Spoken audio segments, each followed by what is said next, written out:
তো আজকে হচ্ছে 22শে এপ্রিল 2024।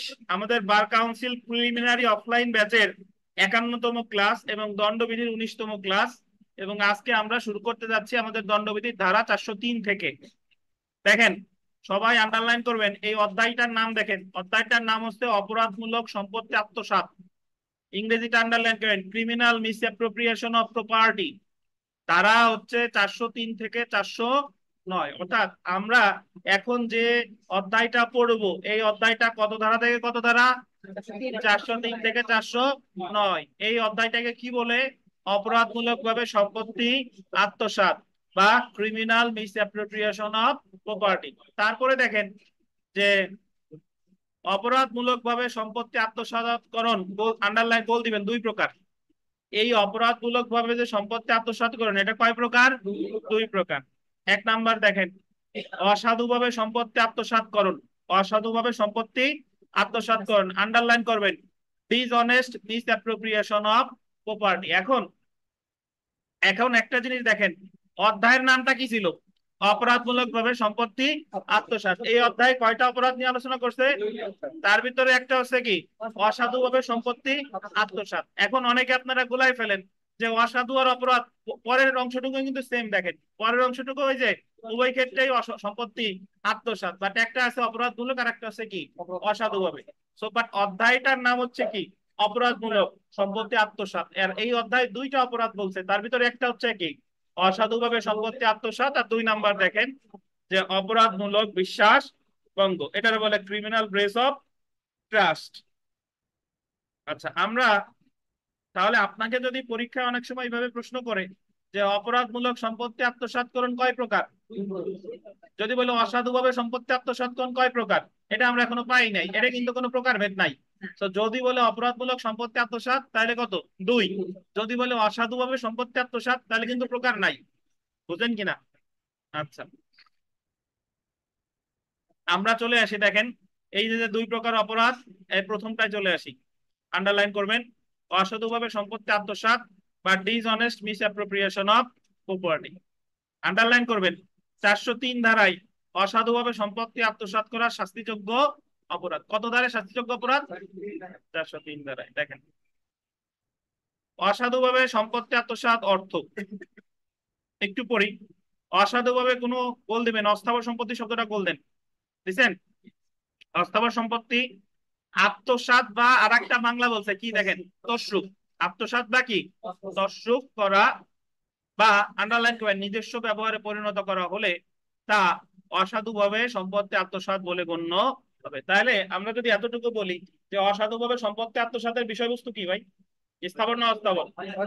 অস্থাবর। শুনেন, আমি একটু আপনাদের মনে করাই দিই, চুরির যে বিষয়বস্তু ছিল, চুরি হলো একজনের অস্থাবর সম্পত্তি তার সম্মতি ছাড়া অসাধুভাবে এক স্থান থেকে আর এক স্থানে নিয়ে গেলে হতো কি চুরি।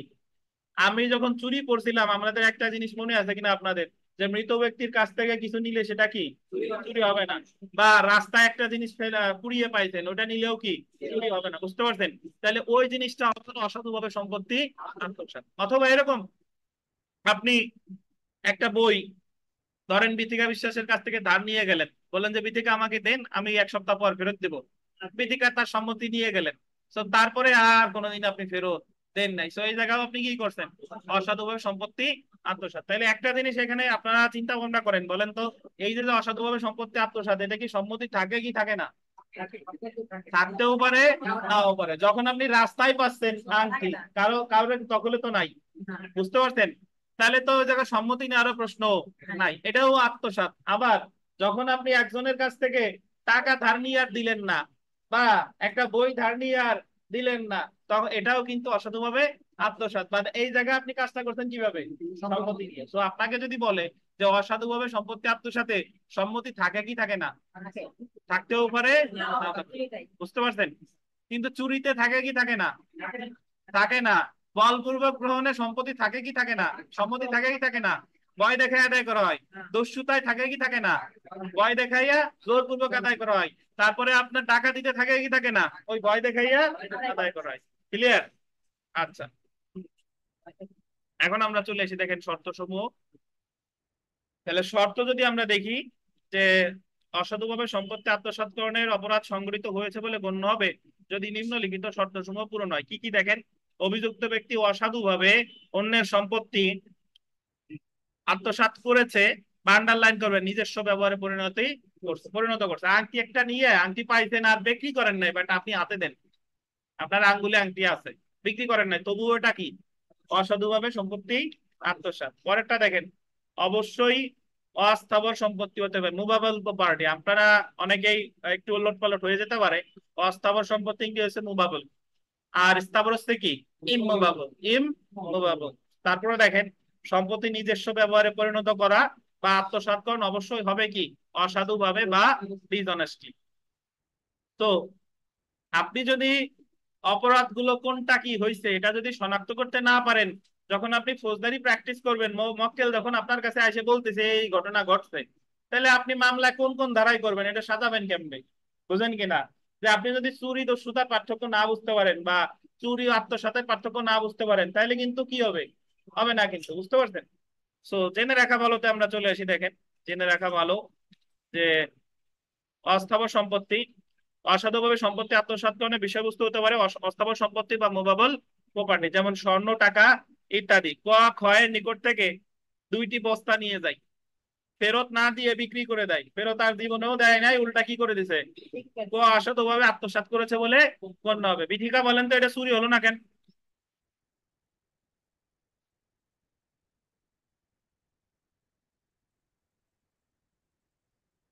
চুরির ক্ষেত্রে তো আর সম্মতি থাকতো না, সহজ কথা। তারপরে দেখেন, অসাধুভাবে সম্পত্তি নিজ ব্যবহারে পরিণত করা। নিজের সম্পত্তি চুরি করা যেত না? জি। দেখেন, প্রাথমিকভাবে সৎ উদ্দেশ্যে সম্পত্তি গ্রহণ, আন্ডারলাইন করবেন, অসাধুভাবে সম্পত্তি আত্মসাৎকরণ না, বরং সৎ উদ্দেশ্যে সম্পত্তি গ্রহণ করে বা পেয়ে, আন্ডারলাইন করবেন, পরবর্তীতে অসাধুভাবে নিজ ব্যবহারে পরিণত করা অসাধুভাবে সম্পত্তি আত্মসাৎকরণ বলে গণ্য হবে। একটু বুঝেন, আপনি রাস্তা দিয়ে হেঁটে যাচ্ছেন, রাস্তায় একটা আংটি পাইছেন, আংটি পেয়ে আপনি কুড়াই নিছেন, হাতে নিছেন, এই পর্যন্ত আপনার কোনো অপরাধ হয় নাই। মানে আপনি আংটিটা নিলেন, এই পর্যন্ত আপনার কোনো অপরাধ হয় না। অপরাধ হবে তখন যে আপনি আংটি কার সেটা খুঁজে বের না করে নিজে বিক্রি করে দিচ্ছেন বা নিজের ব্যবহারে নিজে ব্যবহার করতেছেন। বুঝেন কিনা? তাহলে যখন আপনি জিনিসটা পেলেন ততক্ষণ পর্যন্ত আপনার কি কোনো অপরাধ হয়নি। অপরাধ হয়েছে কখন? যখন আপনি নিজের ব্যবহারে পরিণত করছেন বা অ্যাকচুয়ালি কার আংটি এটা খোঁজার কোনো চেষ্টা আপনি করেন নাই। দেখেন, অসাধুভাবে সম্পত্তি আত্মসাৎকরণের ক্ষেত্রে অভিযুক্ত ব্যক্তি সম্পত্তি, আন্ডারলাইন করবেন, প্রাথমিক ভাবে সৎ উদ্দেশ্যে গ্রহণ করে থাকে বা পেয়ে থাকে, কিন্তু পরবর্তীতে অসাধুভাবে সম্পত্তি নিজ ব্যবহারে পরিণত করে। যেমন দেখেন, যেমন যেমন দেখেন, এ রাস্তায় 1000 টাকা পেলো, কয় টাকা হয়েছে? বলেন তো, এই পর্যন্ত কোনো অপরাধ হয়েছে কিনা? হয় নাই। মালিককে টাকাটা ফেরত দেবে বলে গ্রহণ করলো, প্রথমে তার মন ভালো হয়েছিল যে টাকা দেই, খুঁজে বের করি, কিন্তু টাকা ফেরত না দিয়ে এ নিজ ব্যবহারে পরিণত করলো। ধরেন কাশফুলে গিয়ে বিরিয়ানি খাইছে, খাসির মাংস খাইছে, সবকিছু খাইয়ে 1000 টাকা শেষ। তাহলে এ যখন টাকাটা গ্রহণ করেছে তখন পর্যন্ত কোনো অপরাধ করেনি, কিন্তু যখন টাকাটা নিজ ব্যবহারে পরিণত করেছে তখন এ অসাধুভাবে আত্মসাৎ করেছে বলে গণ্য হবে। বুঝতে পারছেন? তাহলে যতক্ষণ পর্যন্ত আপনি টাকাটা নিছেন কোনো অপরাধ না, বাট যখন আপনি নিজ ব্যবহারে পরিণত করছেন বা খোঁজার চেষ্টা করেন নাই, তখন হয়ে গেছে কি? অপরাধ। অর্থাৎ প্রাথমিকভাবে সম্পত্তি গ্রহণ করলেই যে অসাধুভাবে সম্পত্তি আত্মসাৎ করানো হবে বিষয়টা তা নয়, বরং পরবর্তীতে যদি সম্পত্তিটি অসাধুভাবে নিজ ব্যবহারে পরিণত করা হয় তাহলে সেটা অসাধুভাবে সম্পত্তি আত্মসাৎকরণ বলে গণ্য হবে। আমরা একটু চলে আসি। দেখেন, পরেরটা দেখেন, সাময়িক সময়ের জন্য সম্পত্তি আত্মসাৎ, টেম্পোরারি মিসঅ্যাপ্রোপ্রিয়েশন, আন্ডারলাইন করবেন। আপনি পুরোপুরি আত্মসাৎ করেন নাই, বাট আপনি সাময়িক ভাবে ব্যবহার করছিলেন। আপনি ওই যে উদাহরণ দিচ্ছিলাম যে আংটি পাইছেন, আংটি পাওয়ার পরে আপনি ভাবতেছেন যে আগে আমি 10 দিন হাতে আংটিটা দেই, তারপরে 10 দিন পর খুঁজে বের করে মালিক দিবানি। এই যে যে 10 দিন পরে আপনি আঙ্গুলে দিলেন এবং 10 দিন পরে ঠিকই মালিক রে ফেরত দিলেন, তবু এই যে যে 10 দিন আপনি ব্যবহার করলেন এটাও কিন্তু অসাধুভাবে আত্মসাৎ করেছেন বলে গণ্য হবে। রাস্তায় একটা গরু পাইছেন, গাভী, যে কে মালিক জানেন না, কিন্তু আপনি দেখতেছেন যে গাভীর যেহেতু দুধ আছে, যে আগে আমি 1 সপ্তাহ আমি গাভীর দুধ খাই, পরে তার গাভী তারে ফেরত দিবানি। এই যে যে আপনি 1 সপ্তাহ গাভীর দুধ খাইলেন, এটাও কি? অসাধুভাবে সম্পত্তি আত্মসাৎ। এই যে দেখেন, তার মানে পরীক্ষা যদি আসে যে সাময়িক ভাবে যদি ব্যবহার করে অসাধুভাবে আত্মসাৎ হবে কিনা বলেন? হবে। অসাধুভাবে সম্পত্তি আত্মসাৎকরণের আন্ডারলাইন করবেন সাময়িক সময়ের জন্য বা স্থায়ী সময়ের জন্য হতে পারে। সো এটা সাময়িক সময়ের জন্য হতে পারে, এটা কি স্থায়ী সময়ের জন্য হতে পারে। অভিযুক্ত ব্যক্তি সাময়িক বা স্থায়ী যেরূপ সময়ের জন্য সম্পত্তি আত্মসাৎকরণ বা নিজ ব্যবহারে পরিণত করুক না কেন, তাও অসাধুভাবে সম্পত্তি আত্মসাৎকরণ বলে গণ্য হবে। তো আপনি ওই 10 দিন গাভীর দুধ খাইলেও যে শাস্তি, আবার গাভী যদি বিক্রি করে ফেলেন তাও কি সেই শাস্তি, মানে আপনি আত্মসাৎ করেছেন বলেই গণ্য হবে। এখন আবার বলতেছে হাফিজ সাহেব যে তাহলে তো বিক্রি করাই ভালো নাকি? যদি এমন হয় যে অভিযুক্ত ব্যক্তি, আন্ডারলাইন করবেন, সাময়িক সময়ের জন্য সম্পত্তি নিজ ব্যবহারে পরিণত করেছে এবং পরবর্তীতে সম্পত্তির মালিককে সম্পত্তি ফেরত দিয়ে দিয়েছে, সেই ক্ষেত্রেও অভিযুক্ত ব্যক্তি সম্পত্তি আত্মসাৎ করেছে বলে গণ্য হবে। আশা করি বুঝতে পারছেন। তারপরটা দেখেন, আন্ডারলাইন করেন, খুঁজে পাওয়া সম্পত্তির ক্ষেত্রে অসাধুভাবে আত্মসাৎ। যে সম্পত্তি কোনো ব্যক্তির দখলে নেই এমন সম্পত্তি যদি অভিযুক্ত ব্যক্তি খুঁজে পায়, কোনো প্রকার অসাধু অভিপ্রায় ছাড়া উক্ত সম্পত্তি গ্রহণ করে, তাহলে কোনো অপরাধ করেনি। রাস্তায় আপনি একটা আংটি পাইছেন, নিলেন, কোনো অপরাধ হয়নি, কিন্তু যখন অভিযুক্ত ব্যক্তি উক্ত সম্পত্তির, আন্ডারলাইন করেন, মালিককে তা জানতে পারে বা মালিককে খুঁজে বের করার চেষ্টা না করে, আন্ডারলাইন করবেন, মালিককে জানতে পারে বা মালিককে খুঁজে বের করার কি করে নাই, কোনো চেষ্টাই করে নাই, পরবর্তীতে উক্ত সম্পত্তি অভিযুক্ত ব্যক্তি নিজ ব্যবহারে পরিণত করে, বা তখন অভিযুক্ত ব্যক্তি অসাধুভাবে সম্পত্তি আত্মসাৎ করেছে বলে গণ্য হবে। আচ্ছা, তারপরেরটা আসেন যে পরিত্যক্ত সম্পত্তি বা মালিকবিহীন সম্পত্তি অসাধুভাবে আত্মসাৎকরণ হতে পারে না। আন্ডারলাইন করেন, যে সম্পত্তির কোনো মালিক নাই সেটা কখনো অসাধুভাবে আত্মসাৎ হতে পারে না। বুঝতে পারছেন? আর নিচের লেখা পড়া লাগবে না, নিচের লেখা কেটে দেন, জাস্ট এইটুকু পড়লেই হবে। পরিত্যক্ত সম্পত্তি মানে এই প্যারা আর পড়বেন না। পরিত্যক্ত সম্পত্তি বা মালিকবিহীন সম্পত্তি অসাধুভাবে আত্মসাৎকরণ হতে পারে না, মানে যে সম্পত্তির কোনোই মালিক নাই সেই সম্পত্তি কি হতে পারে না, অসাধুভাবে আত্মসাৎ হতে পারে না। আর একটা জিনিস এখানে খেয়াল রাখা দরকার, সেটা হচ্ছে যে চুরির ক্ষেত্রে কি মালিকানা প্রমাণ করা দরকার ছিল নাকি দখল? কোনটা বলেন তো? আর আত্মসাতের ক্ষেত্রে প্রমাণ করতে হবে মালিকানা। বুঝতে পারছেন? চুরির ক্ষেত্রে কোনটা দখল, আর অসাধুভাবে আত্মসাতের ক্ষেত্রে কোনটা মালিকানা। ধন্যবাদ। পরেরটা দেখেন, পরীক্ষায় আসবে যে এইভাবে, যে চুরির ক্ষেত্রে নিম্নের কোনটি প্রমাণ করা লাগবে, দখল, আর আত্মসাতের ক্ষেত্রে মালিকানা। মৃত ব্যক্তির সম্পত্তি অসাধুভাবে আত্মসাৎ করুন, আন্ডারলাইন করেন।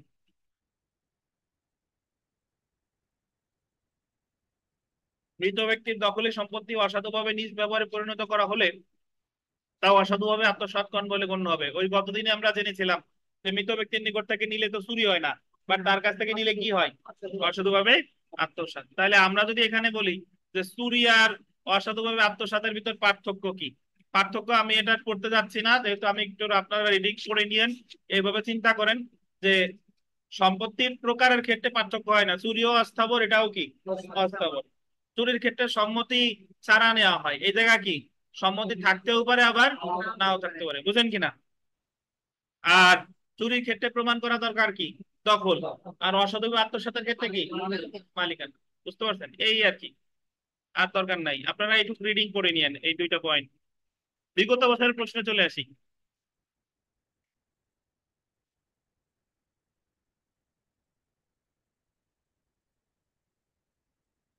এ অজ্ঞাত মালিকের একটি সোনার আংটি পাই, মালিককে খুঁজে বের করার চেষ্টা না করেই এ তা বিক্রি করে। এ যে অপরাধী, অপরাধে দোষী হবে সেটা কি বলেন তো? অসাধুভাবে আত্মসাৎ, অসাধুভাবে সম্পত্তি আত্মসাৎ। আচ্ছা, তানভীর বলেন তো, এই জায়গায় সোনার আংটি না পেয়ে যদি ধরেন সিলভারের আংটি পাইতো, মানে রূপার আংটি পাইতো, তাইলে কি হইতো? যদি একেবারে ইমিটেশনের আংটি পাইতো, তাতে আপনি যদি চিন্তা করেন,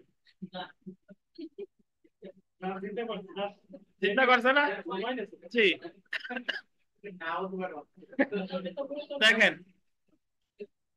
আমরা চলে আসি আচ্ছা আমরা এর শাস্তিটা একটু করবো, তারপরে আগে এই পরে এক জায়গায় আছে শাস্তি আছে, দেখেন 403 ধারায়, 403 ধারা শাস্তি আছে, এই যে এই পাশে পাইছেন। আচ্ছা দেখেন, আমাদের দণ্ডবিধির খুব কম ধারাই, যে ধারায় সংজ্ঞা দিছে সেই ধারায় শাস্তি আছে। মানে নর্মালি আহ আগের আগের ধারায় দিছে সংজ্ঞা, শাস্তি দিছে তারপরে, বা আগে সংজ্ঞা দিছে পরে শাস্তি দিছে। খুব কম ধারা আছে যে যে ধারায় সংজ্ঞাও দিছে শাস্তিও দিছে, তার একটা ধারা হলো 403।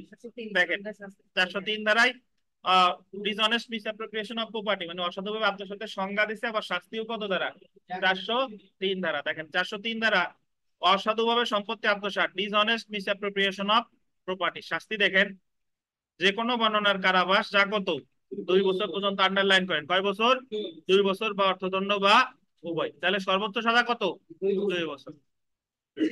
আমরা 404-এ চলে আসি, দেখেন ধারা 404 এখানে বলতেছে যে কোন মৃত লোকের মৃত্যুকালে তার সম্পত্তি অসাধুভাবে আত্মসাৎ, ওই যে অ্যাক্সিডেন্ট করলো, অ্যাক্সিডেন্ট করার পর তার পকেট থেকে টাকা পয়সা আপনি নিয়ে গেছেন, তাহলে মৃত লোকের কাছ থেকে নিলে সাজা বেশি। দেখেন যে কোনো বর্ণনার কারাবাস যা কত 3 বছর পর্যন্ত হতে পারে এবং সেই সাথে অর্থদণ্ড। আর যদি মৃত ব্যক্তির চাকর বা ক্লার্ক কর্তৃক অসাধুভাবে সম্পত্তি আত্মসাৎ করে, তাহলে সাজা কত, 7 বছর। মানে চাকর বা ক্লার্কে কাজ করলেই সাজা বেশি। নর্মাল ব্যক্তি ধরেন এইভাবে চিন্তা করেন যে একজন লোক ঢাকা যাচ্ছে, ঢাকা যাওয়ার পথে পদ্মা সেতুর আগে অ্যাক্সিডেন্টে ওই লোকটা মারা গেছে, তার পকেটে একটা আইফোন ছিল, পথচারী আইফোনটা নিয়ে গেছে, তাইলে ওই লোকের সাজা কত দাঁড়ায় বলেন তো, 404-এ 3 দাঁড়ায় না, কত 3 বছর। যদি এরকম হয় যে ওই লোকের ভৃত্য তার সাথে ছিল বা তার মানে তার যে কর্মচারী সাথে ছিল, সে সিস্টেমে ওই আইফোনটা নিয়ে গেছে, তাহলে সাজা কত, এই জায়গায় কত দ্বারা, 400। বুঝতে পারছেন না? জি ভাই, বিশ্বাসের সম্পর্ক পরে, এটা তো আপনার, সে তো আপনার স্টাফ বা আপনার চাকর, সে যদি আপনার, আপনি মারা যাওয়ার পর আপনার তা নেয় সাজা বেশি। ওই যে চোর নর্মালি চুরি করলে সাজা 3 বছর, আর চাকর বা ক্লার্ক চুরি করলে কত, 7 বছর।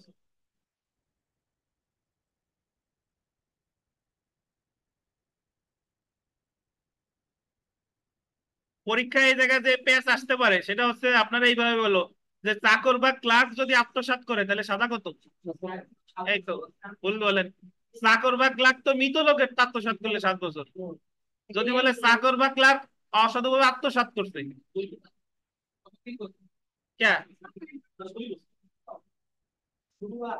শুধু আত্মসাৎ, সে তো মৃত্যু বলে চাকর বা ক্লার্ক আত্মসাৎ করলে 7 বছর কই পাইছেন, এই জায়গা কোনো জায়গায় আছে, চাকর বা ক্লার্ক কাটটা আত্মসাৎ করলে 7 বছর।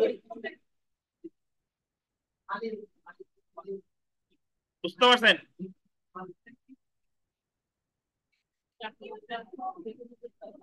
অসাধুভাবে আত্মসাতের যে শাস্তি নাই, হ্যাঁ, তার সাথে জি জি জি। আলাদা।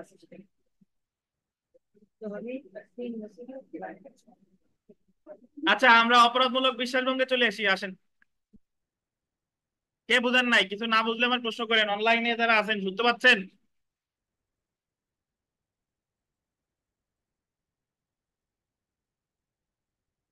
দেখেন criminal breach of trust, criminal breach of trust, অপরাধমূলক বিশ্বাস ভঙ্গ, ধারা কত, 405। সংজ্ঞা দিছে কত ধারায়, 405। এই জায়গায় আপনি একটু লেখেন যে 405 থেকে 409, 405 থেকে 409, অর্থাৎ অপরাধমূলক বিশ্বাসভঙ্গ সম্পর্কে আলোচনা করছে 405 থেকে 409।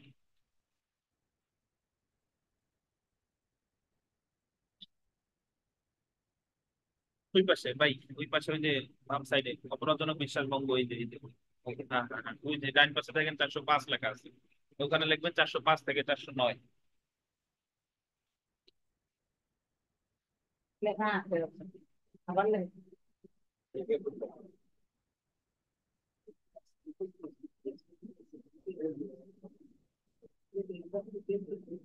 আচ্ছা দেখেন, অপরাধমূলক বিশ্বাসভঙ্গ, অপরাধমূলক বিশ্বাসভঙ্গেও একটা আত্মসাৎ থাকে।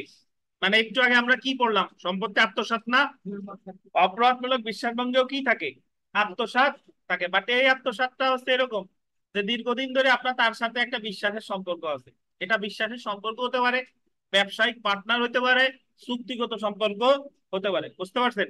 ধরেন আপনি একজন, আমি সবসময় আপনাদের বলি যে আপনি যখন দণ্ডবিধি শেষ হয়ে যাবে তখন বাংলা সিনেমা দেখতে বসবেন, দেখবেন যে বাংলা সিনেমার এক এক ধারা ধারা আপনি মিলাইতে পারতেছেন যে দণ্ডবিধির অমুক ধারায় পড়ে, দণ্ডবিধির তমুক ধারায় পড়ে। এইভাবে চিন্তা করেন। বাংলা সিনেমায় যেটা প্রায়ই হয় সেটা হচ্ছে এরকম, ধরেন নায়িকার বাবা বা নায়কের বাবা বিদেশে গেছে ঘুরতে, সে হচ্ছে অফিসের মালিক, সে তার সকল দায়িত্ব তার ম্যানেজার রে দিয়ে গেছে। সে ধরেন নায়িকার বাবা, আর কে বিদেশে গেছে নায়কের বাবা। নায়কের বাবা যখন দেশে ফিরে আসলো, দেখলো যে সব সম্পত্তির মালিক তার অফিসের ফ্যাক্টরি ট্যাক্টরি সব অন্য নামে হয়ে গেছে। শাহরুখ খানের বাজিগার সিনেমা দেখবেন এই কাহিনী আর কি, যে শাহরুখ খানের বাবা যখন বিদেশে গেছে একজনের দায়িত্ব দিয়ে গেছে, আসার পরে দেখতেছে যে সব ফ্যাক্টরি ট্যাক্টরি অন্য নাম হয়ে গেছে। তো ওই যে যে যারে দায়িত্ব দিয়ে গেছিল, এই দায়িত্ব দিয়ে গেছিল কিসের বলে? বিশ্বাস বলে। পরবর্তীতে বিশ্বাস করে সে দায়িত্ব পেয়ে ওই জিনিসটা কি করছে? আত্মসাৎ করছে। তো এই যে বিশ্বাস ভরে যদি কোনো কিছুর দায়িত্ব পেয়ে ওই জিনিসটা যদি আত্মসাৎ করা হয়, এটারে বলে কি? অপরাধজনক। এবং অপরাধজনক বিশ্বাসভঙ্গের বিষয়বস্তু স্থাবর সম্পত্তি হতে পারে, অস্থাবর সম্পত্তি হতে পারে। কিন্তু একটু আগে যে আমরা বললাম ডিসঅনেস্ট মিসঅ্যাপ্রোপ্রিয়েশন অফ প্রপার্টি, মানে অসাধুভাবে আত্মসাৎ, ওটার বিষয়বস্তু শুধু কি? অস্থাবর সম্পত্তি। বাট বিশ্বাসভঙ্গের ক্ষেত্রেও কি থাকে? আত্মসাৎ থাকে। একটু পড়ি দেখেন।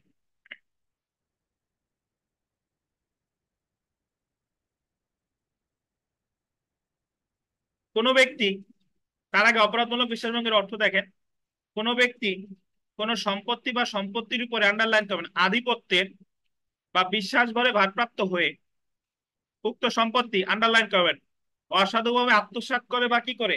তসরূপ করে, বা আন্ডারলাইন করবে নিজ ব্যবহারে কি করে? পরিণত করে, তাহলে তা অপরাধমূলক বিশ্বাসভঙ্গ বলে গণ্য হবে। আচ্ছা, উপাদান বা শর্ত। উপাদান বা শর্ত যদি আমরা দেখি, দেখেন কোন ব্যক্তিকে অপরাধমূলক বিশ্বাসভঙ্গের জন্য দায়ী করতে হলে নিম্নলিখিত বিষয়গুলো থাকতে হবে। কি কি দেখেন? অভিযুক্ত ব্যক্তি, আন্ডারলাইন করবেন, বিশ্বাস ভরে বা আধিপত্যে ভারপ্রাপ্ত হয়ে সম্পত্তি পেয়েছিল। সে সম্পত্তি কি পেয়েছিল? কিভাবে? একটা বিশ্বাসের সম্পর্ক ছিল না, এভাবে পেয়েছিল। ইংলিশটা আন্ডারলাইন করে, entrusted with property or any Dominion over property. আচ্ছা, পরেরটা দেখেন, উক্ত সম্পত্তি সে অসৎভাবে বা ডিসঅনেস্টলি, আন্ডারলাইন করবেন, আত্মসাৎ করেছে। আত্মসাৎ করেছে, আন্ডারলাইন করেন, নিজের ব্যবহারে পরিণত করেছে, ব্যবহার করেছে, হস্তান্তর করেছে। অর্থাৎ মাসুদ বিদেশে যাওয়ার আগে তার যে অফিসের যে এক কর্মকর্তা তাকে বলছে যে আপনি আমার গাড়িটার দিকে লক্ষ্য রাখেন। তো এই গাড়ির দায়িত্বপ্রাপ্ত হয়ে মাসুদ বিদেশে থেকে আসার আগে সেই গাড়িটা বিক্রি করে দিছে, তাহলেও বিশ্বাসভঙ্গ। গাড়ি বিক্রি করে নাই, বাট গাড়ি নিজের ব্যবহারে পরিণত করছে, ওই কর্মকর্তা নিজেই ব্যবহার করে, তবুও কি? বিশ্বাসভঙ্গ। ব্যবহার করেছে, এটাও বিশ্বাসভঙ্গ। হস্তান্তর করেছে, মাসুদ বিক্রি টিক্রি করে নাই, বাট মাসুদ ওই গাড়ি দিয়ে দিছে মাসুদের ভাই বাইরে, এটাও কি? বিশ্বাস ভঙ্গ। তো আত্মসাৎ হতে পারে, নিজের ব্যবহারে পরিণত হতে পারে, হস্তান্তর হতে পারে, যাই হোক না কেন বিশ্বাসের সম্পর্কে আপনি যদি এইগুলোর যে কোনো একটা করেন সেটাই হচ্ছে কি? বিশ্বাস ভঙ্গ। ব্যবহার করেছে আর নিজে ব্যবহার করছে, ব্যবহার করছে। জি। আচ্ছা, খর ক এক না, একটা হলো আপনি নিজে ব্যবহার করছেন, আর একটা হলো আপনার বাইরে ব্যবহার করতে দিচ্ছেন। হস্তান্তর ব্যবহার করে, ধরেন আমি এইভাবে চিন্তা করেন যে আমি গাড়ি হাফিজরে দিলাম যে হাফিজ আপনি এই গাড়ি ব্যবহার করেন, কিন্তু হস্তান্তর করা কখন? যখন হাফিজরে আমি এই গাড়ি পুরোপুরি দিয়ে দিছি। বুঝেন কিনা? আমি হাফিজরে বললাম যে আপনি এই গাড়ি চালান, কিন্তু যখন আমি চাইবো তখন আমারে দেওয়াতে হবে। এক্স্যাক্টলি, স্থায়ী ভাবে আর অস্থায়ী ভাবে। আচ্ছা, তারপরে দেখেন 3 নাম্বার দেখেন, কিভাবে এই ট্রাস্ট থেকে তাকে অব্যাহতি দেওয়া হবে আইনে বা নির্দেশিত সেই সংক্রান্ত পদ্ধতি ভঙ্গ করে অথবা ট্রাস্ট থেকে অব্যাহতি সংক্রান্ত আইনগত চুক্তি ভঙ্গ করে, আন্ডারলাইন করবেন, আইনগত চুক্তি ভঙ্গ করে, এটা ইম্পর্টেন্ট, আইনগত চুক্তি ভঙ্গ করে সে এরূপ কাজ করেছে। যদি কোনো ট্রাস্ট, ট্রাস্ট খুব সংক্ষেপে যদি বলি, ট্রাস্ট আপনারা প্রায় নাম শুনেন। ট্রাস্ট হচ্ছে যে যখন আপনি আপনার ধরেন আশরাফুল সাহেব ওনার সকল সম্পত্তি উনি ট্রাস্ট গঠন করে দিয়ে গেছে, ট্রাস্টের ট্রাস্ট হলো বিকাশ, তাহলে এই সম্পত্তি থেকে যত আয় হবে, আশরাফুল সাহেব ট্রাস্টের গঠনতন্ত্রে লেখাই আছে যে আহ দাতব্য উদ্দেশ্যে এই কাজটা কি করতে হবে, মানে দাতব্য উদ্দেশ্যে এই সম্পত্তির আয় ব্যয় করতে হবে। এখন দেখা গেল যে বিকাশ যদি দাতব্য উদ্দেশ্যে ব্যয় না করে এটা যদি কি করে ব্যবহার করে, তাহলে এটা কি বলে গণ্য হবে? সেক্ষেত্রে বিকাশও বিশ্বাসভঙ্গ করেছে বলে গণ্য হবে। পরেরটা দেখেন, ইচ্ছাকৃতভাবে কোনো ব্যক্তিকে তদ্রুপ করার অনুমতি দান করে, বা ওই ব্যক্তি যদি কাউরে অনুমতিও দেয় সেই ক্ষেত্রেও বিশ্বাসভঙ্গ বলে গণ্য হবে। তো জেনে রাখা ভালো। তাহলে সহজ কথা যেটা দাঁড়ায়, কি কোন সমস্যা?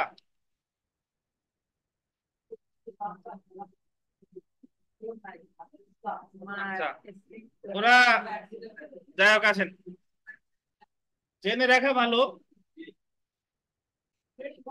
আহ যাই হোক, জেনে রাখা ভালো সেটা হচ্ছে যে আপনি যদি, তাহলে আমরা যেটা মনে রাখবো, চুক্তিগত সম্পর্ক বা বিশ্বাসভরে সম্পর্ক থাকার পরে আপনি যদি কোনো সম্পত্তি কি করেন, আত্মসাৎ করেন, সেটাই হলো বিশ্বাসভঙ্গ, হলো সহজ সরল কথা। তাহলে জেনে রাখা ভালো। তো দেখেন যে দণ্ডবিধিতে উল্লেখিত অপরাধমূলক বিশ্বাসভঙ্গ, criminal breach of trust, underline করবেন, ইংলিশ আইনে আত্মসাৎকরণ বা এমবেজেলমেন্ট নামে পরিচিত। এটা ইম্পর্টেন্ট, তিনটে স্টারটেন্স। পরীক্ষায় প্রশ্ন আসবে যে অপরাধজনক বিশ্বাসভঙ্গ ইংলিশ আইনে কি নামে পরিচিত? কি নামে বলেন তো? আমরা আরো দুইটা টার্ম পেয়েছি ইংলিশ আইনে, যে গিভিং ফলস এভিডেন্স বলে পারজুরি, আর ক্রিমিনাল ফোর্স বলে কি ব্যাটারি। এই তিনটা আপনার মনে রাখতে হবে। গিভিং ফলস এভিডেন্স বলে মানে মিথ্যা সাক্ষ্য দান বলে পারজুরি, মিথ্যা সাক্ষ্য দান কি বলেন আবার, অপরাধমূলক বল প্রয়োগকে বলে কি ব্যাটারি। আর এখানে যেটা পেলাম যে বিশ্বাসভঙ্গ বলে কি এমবেজেলমেন্ট। তারপরে দেখেন, অপরাধমূলক বিশ্বাসভঙ্গ গোল দিবেন স্থাবর এবং অস্থাবর উভয় সম্পত্তির ক্ষেত্রে হতে পারে, বাট আত্মসাৎ তো কি সম্পত্তি, কি সম্পত্তি বলেন তো? অস্থাবর সম্পত্তি। আচ্ছা, তাহলে আমরা যদি দেখেন যে অসাধুভাবে আত্মসাৎ আর আর অপরাধমূলক বিশ্বাসভঙ্গ, এই দুইটার ভিতর যদি পার্থক্য এখানে আছে, যদি দেখি পার্থক্য আমরা অলরেডি জানি। আত্মসাতের বিষয়বস্তু কি, বিষয়বস্তু কি অস্থাবর, বলতেন কি অস্থাবর। আর বিশ্বাসভঙ্গের বিষয়বস্তু কি স্থাবর বা অস্থাবর। আত্মসাতের ক্ষেত্রে আপনার বিশ্বাসের সম্পর্ক থাকতেও পারে নাও পারে, বা বিশ্বাসভঙ্গের ক্ষেত্রে অবশ্যই কি বিশ্বাসের সম্পর্ক থাকবে। আচ্ছা, তারপরে আত্মসাতের ক্ষেত্রে কোনো চুক্তিগত সম্পর্ক থাকে না, বাট বিশ্বাসভঙ্গের ক্ষেত্রে কি চুক্তিগত সম্পর্ক থাকে। তারপরে আপনি বলবেন যে আত্মসাতের ক্ষেত্রে বিশ্বাসভঙ্গ থাকে না, বাট বিশ্বাসভঙ্গের ক্ষেত্রে অবশ্যই কি থাকবে আত্মসাৎ থাকবে। আরো অনেক পার্থক্য বানানো যায়, দেখেন যে আত্মসাৎরে বলে ডিসঅনেস্ট মিসঅ্যাপ্রোপ্রিয়েশন অফ প্রপার্টি, বিশ্বাসভঙ্গরে বলে ক্রিমিনাল ব্রেচ অফ ট্রাস্ট। আর ইংলিশ আইনে আত্মসাতের আলাদা কোনো নাম নাই, বাট ইংলিশ আইনে বিশ্বাসভঙ্গের কি নাম আছে, ক্রিমিনাল ব্রেচ অফ, বা sorry criminal breach of trust English আইনে বলে কি এমবেজেলমেন্ট, এমবেজেলমেন্ট। তারপরে আপনি এইভাবে বলতে পারেন যে আত্মসাৎ হলো লঘুতর অপরাধ, আর বিশ্বাসভঙ্গ হলো কি গুরুতর অপরাধ। আচ্ছা, আমরা শাস্তিতে চলে আসি। দেখেন শাস্তি, তাহলে সংজ্ঞা দিল কত দাঁড়ায় 405, 406 দেখেন শাস্তি আছে 406 দ্বারা।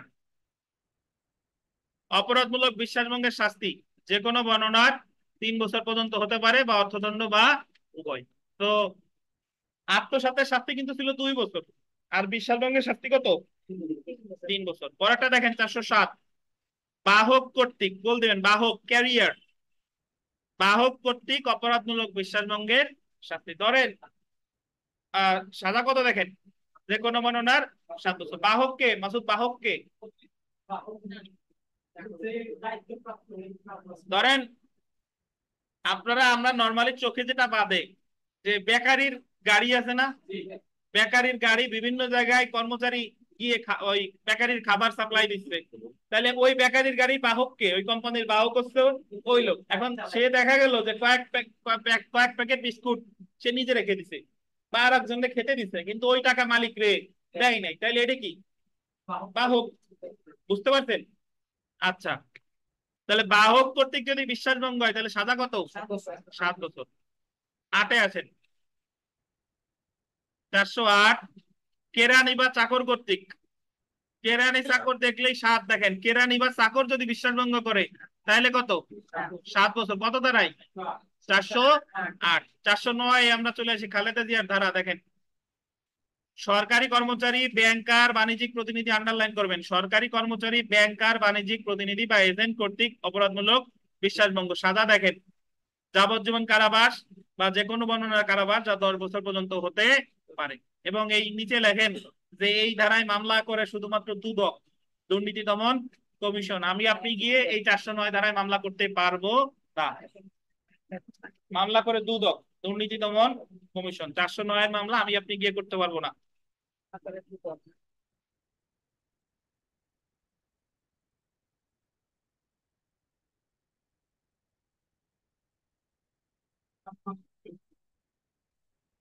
তাহলে আমরা অপরাধজনক বিশ্বাসভঙ্গের শাস্তি পেলাম, সংজ্ঞা পেলাম 405, শাস্তি পেলাম 406-এ 3 বছর, বাহক যদি বিশ্বাসভঙ্গ করে 407-এ 7 বছর, চাকর বা ভৃত্য বা কেরানি বিশ্বাসভঙ্গ করলে 408-এ 7 বছর। 409 বলছে সরকারি কর্মচারী, ব্যাংকার, বাণিজ্যিক প্রতিনিধি বা এজেন্ট কর্তৃক বিশ্বাসভঙ্গ হলে শাস্তি 409 যাবজ্জীবন কারাবাস বা 10 বছর পর্যন্ত কারাবাস এবং অর্থদণ্ড।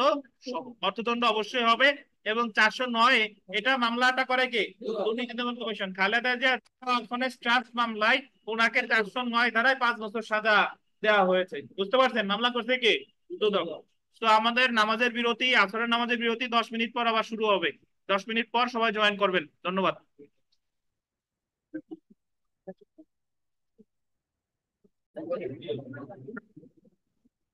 আচ্ছা দেখেন, আমরা বিরতির পর ক্লাস শুরু করতেছি। আহ জেনে রাখা ভালো, এখানে যদি একটু দেখেন,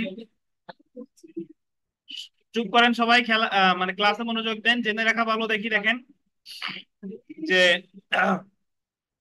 সব শেষের পয়েন্টটা দেখেন যে 409 ধারায় সরকারি কর্মচারী বা ব্যাংকার বা বাণিজ্যিক প্রতিনিধি বা এজেন্ট কর্তৃক অপরাধমূলক বিশ্বাসভঙ্গের সর্বোচ্চ শাস্তি হতে পারে যাবজ্জীবন কারাবাস। বিগত বছর প্রশ্ন দেখেন, বিগত বছর প্রশ্ন যে নিচের কোনটি অপরাধমূলক বিশ্বাসভঙ্গের উপাদান নয়? বিশ্বাসভঙ্গের উপাদান নয়, এটা জানতে চেয়েছে। সম্পত্তি প্রতারণামূলক ভাবে আত্মসাৎকরণ, এ জায়গায় প্রতারণা থাকবে না, অসাধুতা থাকবে কিন্তু কি থাকবে না? প্রতারণা থাকবে না। এটা 3টে স্টার দেন, গুরুত্বপূর্ণ একটা প্রশ্ন। তারপরটা দেখেন 2 নম্বর প্রশ্ন যে ক এর দোকানে ক ক্যাশ কাউন্টারে দায়িত্বে নিয়োজিত থাকা অবস্থায় 50,000 টাকা সরিয়ে ফেলে। নিয়োজিত থাকা অবস্থায় মানে উনি উনার কি কর্মচারী, তাহলে ক্লার্ক বা কর্মচারী যদি বিশ্বাসভঙ্গ করে তাহলে সেটা শাস্তিযোগ্য অপরাধ কত দাঁড়ায়? 408 দাঁড়ায়। 408 দাঁড়ায়। 3 নম্বর প্রশ্নটা দেখেন যে ক 5,000 টাকা ক কে 7 দিনের জন্য রাখতে দেয়। কয় দিনের জন্য রাখতে দেয়? বা আকস্মিক প্রয়োজনে তা খরচ করে ফেলে, আন্ডারলাইন করেন, আকস্মিক প্রয়োজনে খরচ করতে। 15 দিন পরে তা ফেরত দেয়। এখানে কোন অপরাধ করছে? কোন অপরাধ করে নাই। বুঝতে পারছেন? যেহেতু আকস্মিক প্রয়োজনে খরচ করছে, সো এখানে কোনো অপরাধ করেনি। সেলফ প্র্যাকটিসে যদি চলে আসি, দেখেন যে দণ্ডবিধি অনুযায়ী অপরাধমূলক সম্পত্তি আত্মসাৎ করুন, আন্ডারলাইন করবেন, বা criminal miss appropriation of property অধ্যায়ের নাম মনে আছে? এই অধ্যায় কয়টা অপরাধ আছে? কয় প্রকার? 2 প্রকার। একটা হলো dishonest misappropriation of property আর একটা হলো ক্রিমিনাল ব্রেস অফ ট্রাস্ট।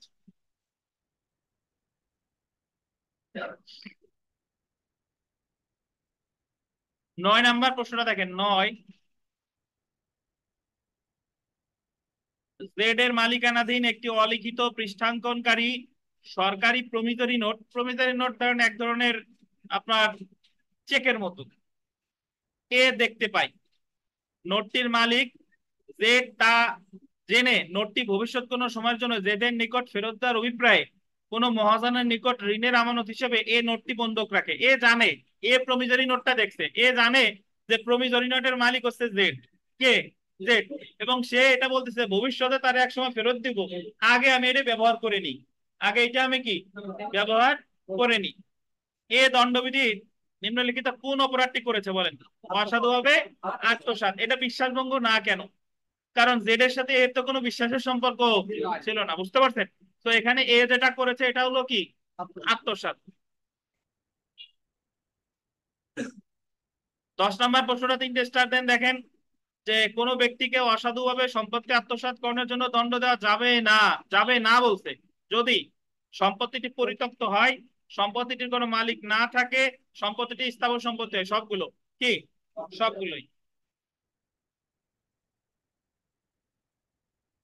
13 নম্বর প্রশ্নটা দেখেন, ক রাজপথের উপর একটি টাকা দেখতে পাই, সে জানে না যে ওই টাকার মালিক কে, ক টাকাটি গ্রহণ করে, কয়ের অপরাধ কি? যতক্ষণ পর্যন্ত গ্রহণ করছে ততক্ষণ পর্যন্ত কি অপরাধ না। তবে কথা আছে, আমাদের 14 বিজিএস অথবা 13 বিজিএস পরীক্ষা একটা প্রশ্ন এসেছিল যে ক রাজপথের উপর একটি টাকা দেখতে পাই, টাকাটি গ্রহণ করে, ক নিচের কোন অপরাধ করছে? তখন অপশনে ছিল চুরি, খতে ছিল অসাধুভাবে আত্মসাৎ, গতে ছিল বিশ্বাসভঙ্গ, ঘতে ধরেন নিচে বলপূর্বক গ্রহণ। কোনো অপরাধ করেনি এই অপশন কোন অপশনে ছিল না, তাহলে উত্তর কি হবে বলেন?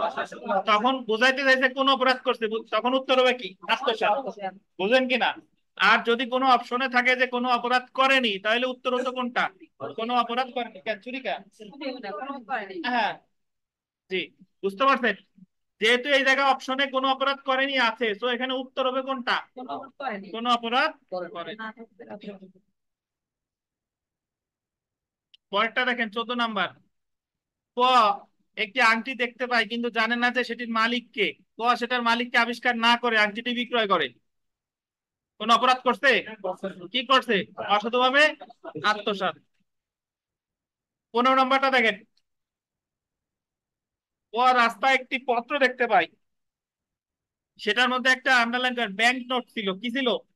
Bank note. পত্রটির নির্দেশ ও বিষয়বস্তু থেকে সে নোটটির মালিককে চিনতে পারতো, মানে ওই পত্র পড়ে সে জানতে পারতো যে ব্যাংক নোটটার মালিক কে, কিন্তু সে তা করেনি। ক দণ্ডবিধির কোন ধারায় গোল দিবেন, সংজ্ঞায়িত শব্দটা বলবেন, কোন ধারায় সংজ্ঞায়িত অপরাধ? 403। বুঝতে পারছেন? 16 দেখেন, বাহক প স্থল বা জলপথে ময়ের সম্পত্তি বহন করার দায়িত্বপ্রাপ্ত হয়। ম হলো যার বাহক হচ্ছে প, প উক্ত সম্পত্তি অসাধুভাবে আত্মসাৎ করে, বাহক আত্মসাৎ করলে সেটা কি হয়, অপরাধজনক বিশ্বাসভঙ্গ। কত ধারায়? পাশে লেখেন 407 ধারা।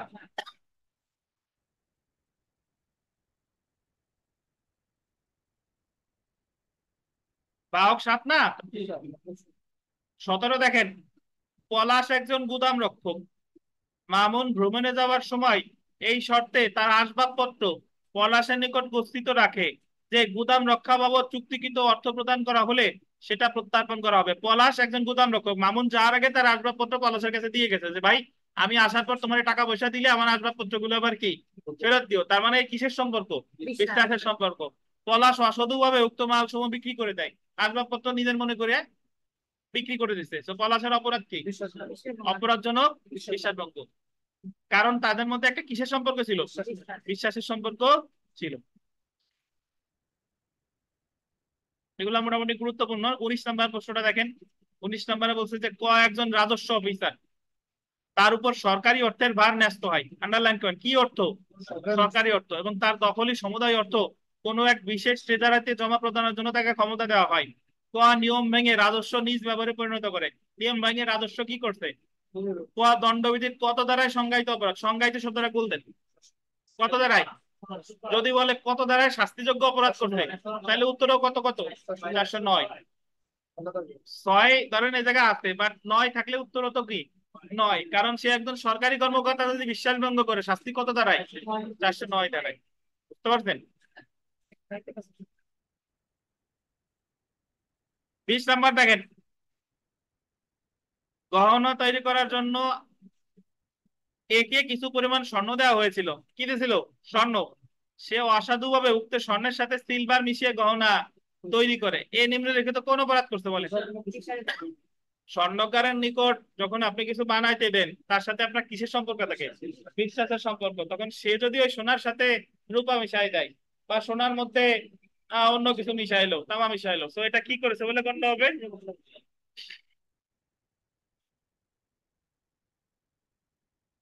22 নাম্বার প্রশ্ন দেখেন, 22, অভিযোগকারী আসামিকে বিশ্বাস ভরে কিছু স্বর্ণ বিক্রয় করার জন্য দিয়েছিল। কি বিক্রি করার জন্য দিয়েছে? স্বর্ণ। অভিযুক্ত ব্যক্তি উক্ত স্বর্ণ বিক্রয় করেনি, এমনকি তা অভিযোগকারীকে ফেরতও দেয়নি। এই ক্ষেত্রে অভিযুক্ত ব্যক্তি কোন ধারায় অপরাধ করেছে?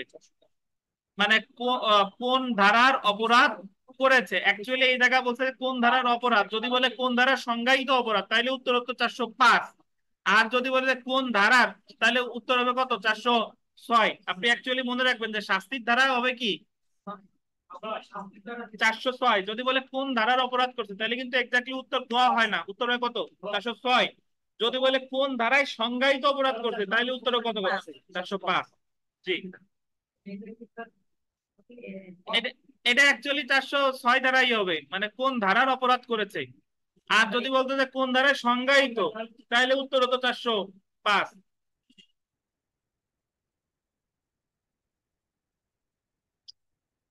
তো এই হচ্ছে মোটামুটি আমাদের বাকিগুলো আপনারা পড়ে নিয়েন। যদি কোনো প্রশ্ন পড়া আপনার যদি কোনো ইয়া থাকে, মানে বুঝতে পারেন নাই, অবশ্যই আমাদের পরবর্তী ক্লাসে অবগত করেন।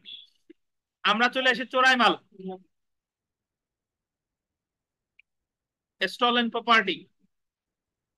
410 থেকে 411, আন্ডারলাইন করেন, 410 থেকে 411।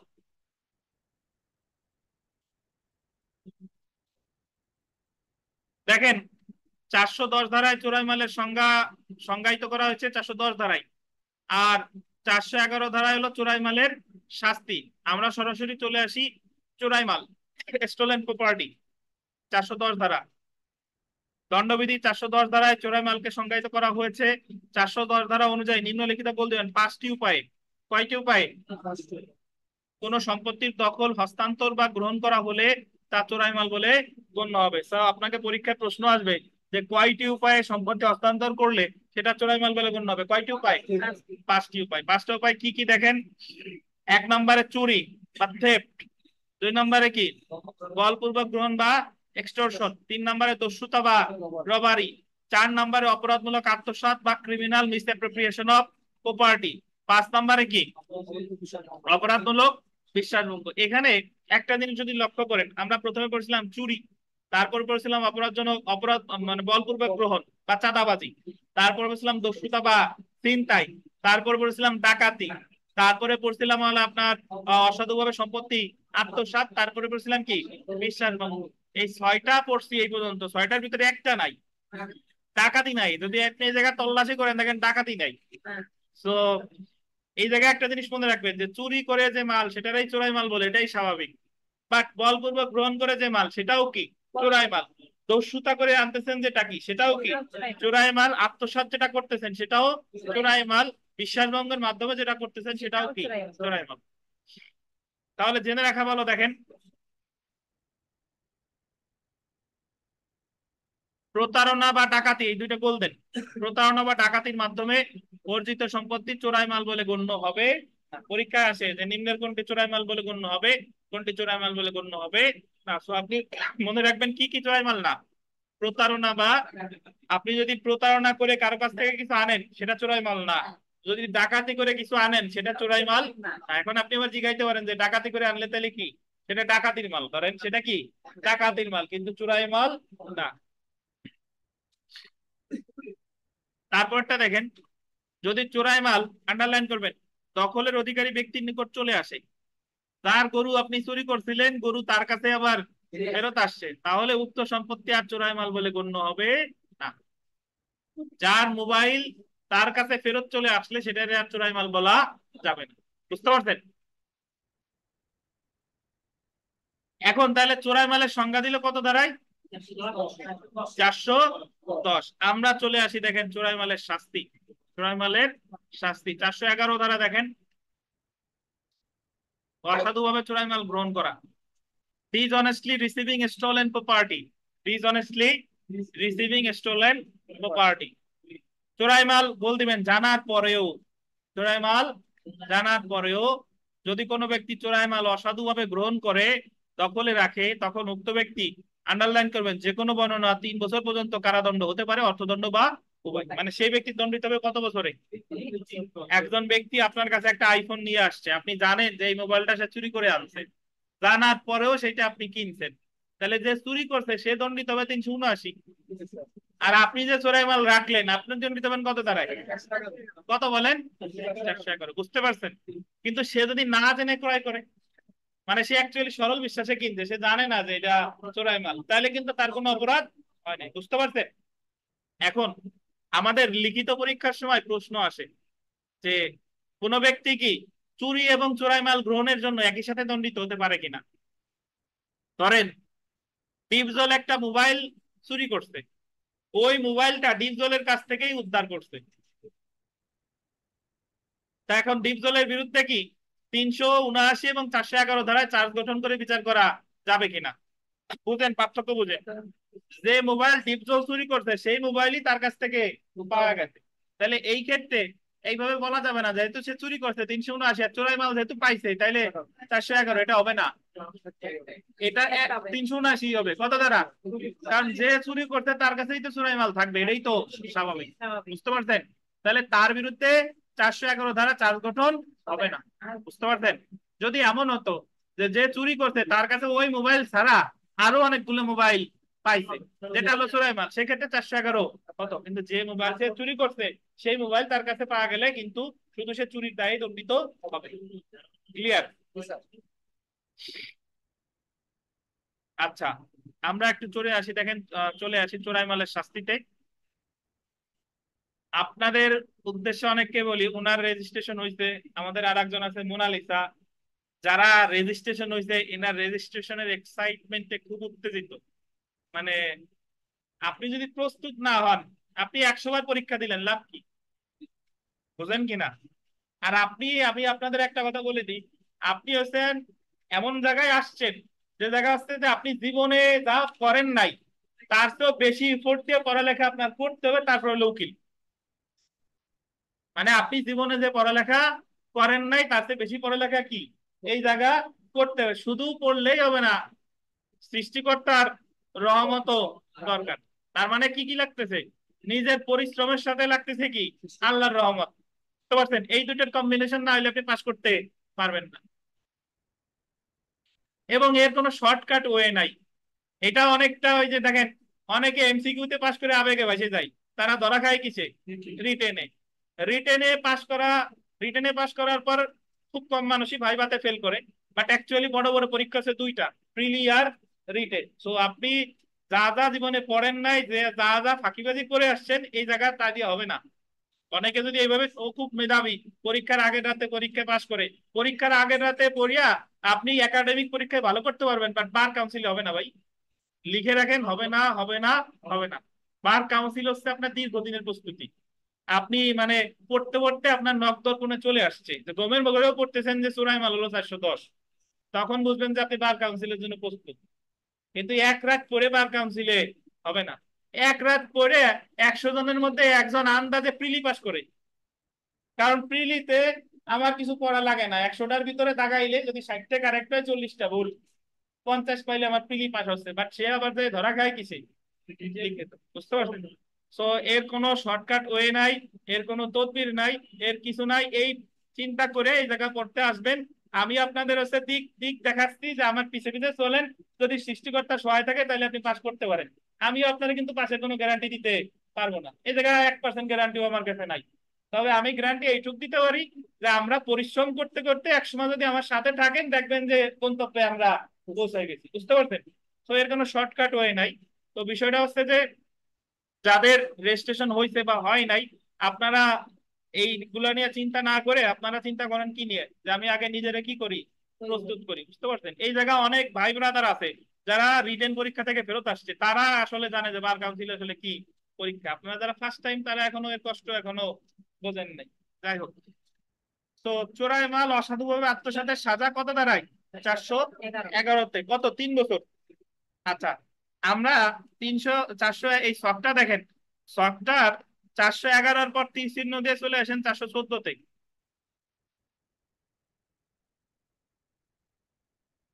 গেছেন? দেখেন, চোরাই মাল গোল দিবেন, লুকিয়ে রাখার সাজা।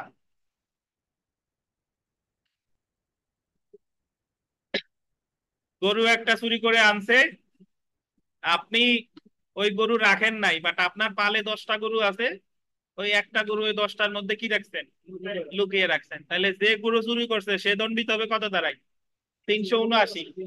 আর আপনি যে লুকিয়ে রাখলেন আপনি দণ্ডিত হবেন কত দ্বারাই, 414। আর আপনি যদি তার কাছ থেকে এটা চুরি তার কাছ থেকে গরুটা কিনতেন তাহলে 411, 411, 400 চোরাই গরু যদি আপনি নিজে কিনতেন 411, আর লুকায়ে রাখছেন 414। সাদা দেখেন এক, সাদা কি এক, তবে একটা পার্থক্য আছে দেখেন, ওই 411-তে বা অর্থদণ্ড, আর এই জায়গা কি দেখ, সরি পার্থক্য নাই, এই জায়গায় এবংটা কেটে দেন। 414-তে এই যে এবং আছে দেখছেন, এবং এর জায়গা বা দেন, এই এবংটা কেটে বা দেন,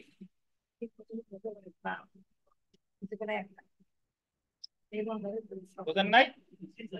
তাহলে আমি মনে রাখবো এইভাবে, চোরাই মাল গ্রহণ 411, 3 বছর, লুকিয়ে রাখা 3 বছর, 414। তারপরে দেখেন 413,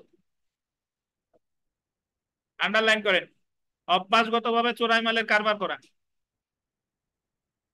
রেগুলার বেচা কেনা করেন, অটোর ব্যাটারি হোক মোবাইল হোক, যারা মোবাইল নরমালি চুরি করে পকেট মার বা মোবাইল নাই তারা একটা নির্দিষ্ট দোকানে গিয়ে বিক্রি করে না, কারবার করে, তাহলে অভ্যাসগত ভাবে যে কারবার করে তার সাজা কত, 413 দ্বারা। সাদা দেখেন, যাবজ্জীবন কারাদণ্ড বা 10 বছর পর্যন্ত যে কোনো বর্ণনার কারাদণ্ড এবং অর্থদণ্ড। আপনারা অনেক সময় দেখবেন হুমায়ুন আহমেদের চোর নাটক আছে, চোর, চোর নাটকে ডাক্তার ইজাজুল হক আর হলো ফারুক আহমেদ, এই দুজন হলো অভ্যাসগত ভাবে চুরি করে, মানে তারা রেগুলার চুরি করে, কিন্তু ওই জিনিসপত্র অভ্যাসগত ভাবে কেনে হচ্ছে ওই এলাকার যে চেয়ারম্যান সে, আবার সেই আবার পুলিশ আসলে একে ডাকি ধরাই দেয় যারা গ্রামের পরিবেশ নষ্ট করে ফেলাচ্ছে, বুঝতে পারছেন? কিন্তু ওই চুরি করার পরে অভ্যাসগত ভাবে গ্রামের চেয়ারম্যান তাদের কাছ থেকে চোরাই মাল ক্রয় করে এবং আবার তাদের ন্যায্য মূল্য দেয় না। তো এই ক্ষেত্রে চেয়ারম্যান দণ্ডিত হবে কত দ্বারাই বলেন, অভ্যাসগত ভাবে চোরাই মালের, নট অনলি চেয়ারম্যান, যারা রেগুলার চোরাই মালের কারবারটা করে সে দণ্ডিত হবে 413 দ্বারাই। এখন আপনার মনে প্রশ্ন আসলো, এই তো আমরা জানি যে চোরাই মাল 5টা তো পেলাম, তাহলে ডাকাতির যে মাল, এই মাল যদি কেউ ক্রয় করে তাহলে তার কি হবে? তার জন্য বরাদ্দ আছে 412 ধারা। আসেন 412 ধারা, ডাকাতি সংগঠনের সময় আন্ডারলাইন করেন, চুরিকৃত সম্পত্তি অসাধুভাবে গ্রহণের শাস্তি, এই চুরিকৃত শব্দটা কেটে দেন, ডাকাতি সংগঠনের সময় চুরিকৃত জায়গায় লেখেন গ্রহণকৃত, ডাকাতি সংগঠনের সময় কি গ্রহণকৃত সম্পত্তি অসাধুভাবে গ্রহণের শাস্তি। মানে ডাকাতের যে একদল ডাকাত 10 ভরি স্বর্ণ নিছে, আর তার কাছ থেকে এই 10 ভরি যদি আরিফ সাহেব নিয়ে নিল, তাহলে আরিফ সাহেব দণ্ডিত হবে কত দ্বারাই, 411 না 12, 412। সেক্ষেত্রে সাদা বেশি দেখেন, যাবজ্জীবন কারাদণ্ড বা 10 বছর পর্যন্ত গোল দেবেন সশ্রম। অভ্যাসগত চোরাই মালের কারবারেও 10 বছর আছে, বাট ওটা কিন্তু সশ্রম না, 413। আর ডাকাতির ক্ষেত্রে কি, স্যার যাবজ্জীবন থাকলেই তো সস্তা নামাতে এদিকে নাই, যাবজ্জীবন থাকলে এতদিন পর কি বললেন, যাবজ্জীবন থাকলে সশ্রম হয়, এটা কি যাবজ্জীবনের সাথে লেখা থাকে? এখানে লেখা আছে তানভীর, 10 বছর পর্যন্ত। বিথিকার প্রশ্নের উত্তর দেন। স্যার এবার বুঝতে স্যার, 10 বিথিকা বলতেছে যে যাবজ্জীবন থাকলেই সশ্রম হয়, এই জায়গায় সশ্রম নাই কেন? বছর বাদ আছে, সস্তা নামাতে কি প্রশ্ন করলেন বলেন? বলছি এখানে যাবজ্জীবন থাকলে সস্তা নামাতে যাবজ্জীবন থাকলে কোন জায়গায় সশ্রম লেখা আছে আমরা একটু বলেন দি। এই দণ্ডবিধির সব বই খুঁজেন তো যে যাবজ্জীবনের কোন জায়গায় সশ্রম লেখা আছে কিনা। যাবজ্জীবন কারাদণ্ড যে সশ্রম এই কথাটা বলা আছে 53 ধারায়, বলছে যে যাবজ্জীবন কারাদণ্ড সর্বদা সশ্রম, কিন্তু কোন জায়গায় যাবজ্জীবন কারাদণ্ডে কিন্তু সশ্রম শব্দটা উল্লেখ নাই, কারণ ওটা তো আগেই বলা আছে, বুঝেন কিনা? আপনি কি এটা জানতে চাইছেন নাকি অন্য কিছু? না, ঠিক আছে। আচ্ছা, তাহলে আমরা চোরাই মালের সংজ্ঞা পেলাম কত দাঁড়ায়, 410। কয় প্রকার, 5 প্রকার। নাই কি কি ওর ভিতরে, ডাকাতি আর প্রতারণা। চোরাই মাল গ্রহণের শাস্তি কয় দ্বারা, কয় বছর, 3 বছর। চোরাই মাল লুকিয়ে রাখার শাস্তি কত দ্বারা, কয় বছর। এরপরে চোরাই মালের অভ্যাসগত কারবার 413, যাবজ্জীবন বা এই 10 বছর যে কোনো বর্ণনা। আর ডাকাতির ফলে যে মালামাল গ্রহণ করছে সেটা যদি গ্রহণ করলে কত 412 সাজা কত 412 বা 10 বছর। সেলফ প্র্যাকটিসে আসেন। 3 নম্বর প্রশ্নটা দেখেন যে দণ্ডবিধি 410 ধারায় কত ধরনের সম্পত্তিকে চোরাই মাল হিসেবে উল্লেখ করা হয়েছে, কয় ধরনের? আর বাকি যে প্রশ্ন আছে পড়ে নিয়েন, এগুলা আমরা মোটামুটি যা পড়লাম এর বাইরে মূল জিনিস পড়লে আর পড়ার কিছু নাই। আমরা প্রতারণা চলে আসি, আসেন প্রতারণা।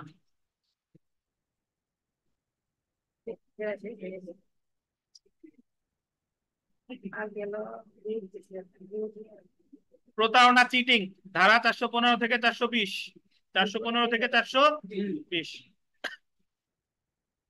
আপনারা এখানে যারা আছেন কেউ কি চুরি থেকে, এই যে যে আমরা চোরাই মাল গ্রহণ এই করে অপরাধের উদাহরণ দিয়ে বোঝাইতে পারবেন যে কোনটা চুরি, কোনটা বলপূর্বক গ্রহণ, কোনটা দস্যুতা, কোনটা ডাকাতি, কোনটা অসাধু আত্মসাৎ, কোনটা অপরাধমূলক বিশ্বাসভঙ্গ, কোনটা চোরাই মাল গ্রহণ, এই কয়টা অপরাধ উদাহরণ দিয়ে বুঝাইতে পারবেন?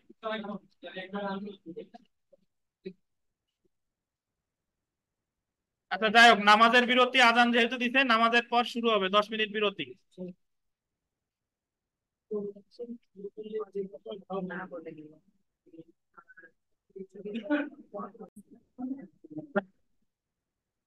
তো দেখেন আমরা বিরতির পরে শুরু করতে যাচ্ছি।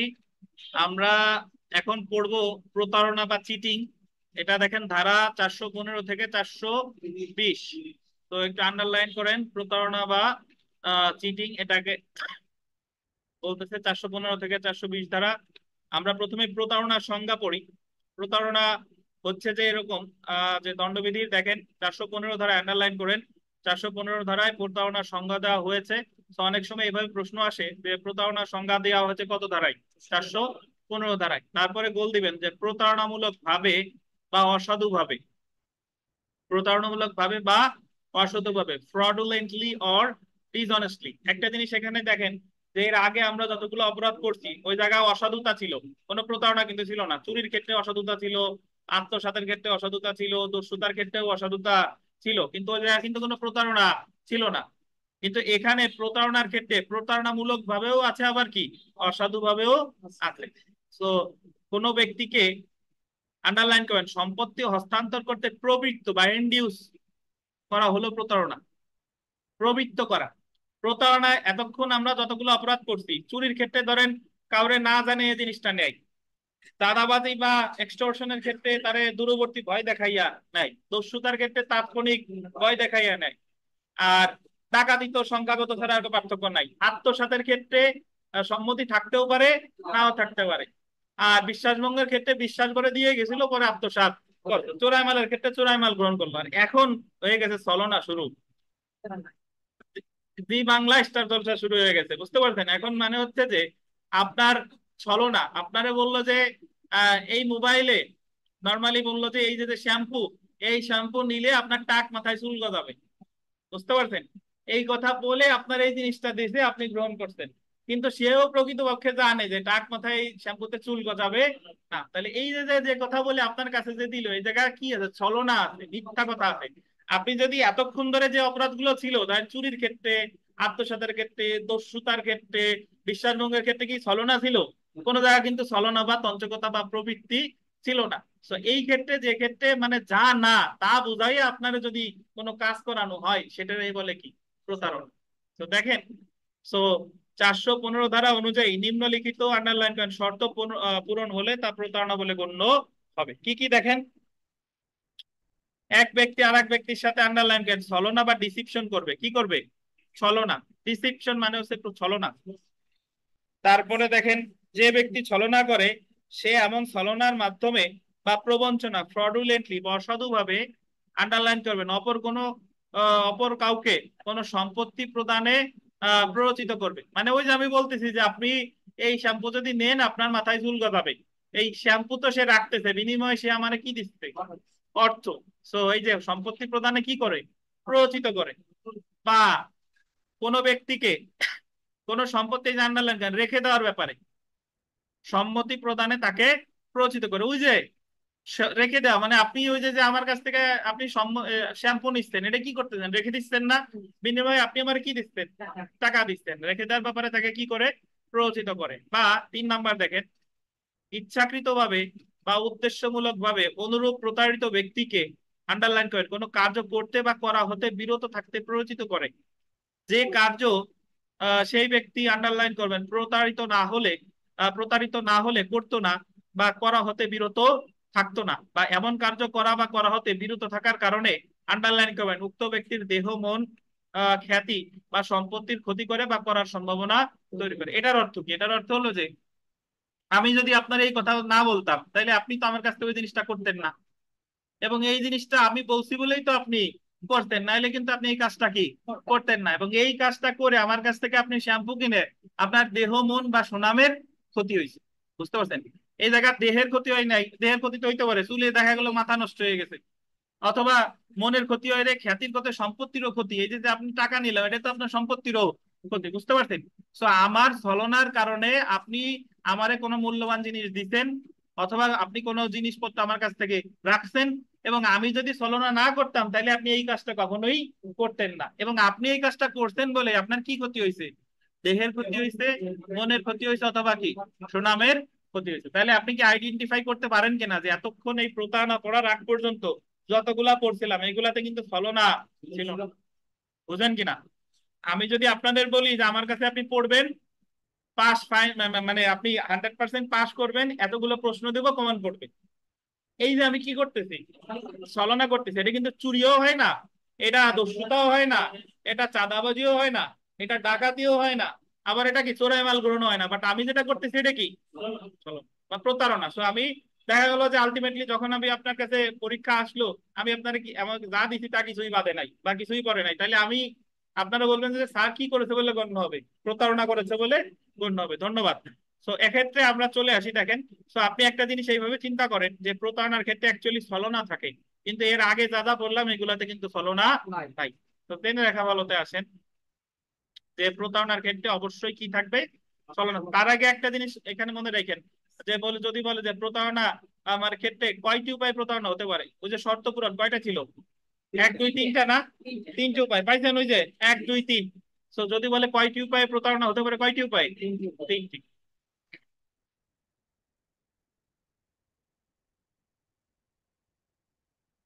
এখন প্রতারণার বিষয়বস্তু স্থাবর অস্থাবর উভয়।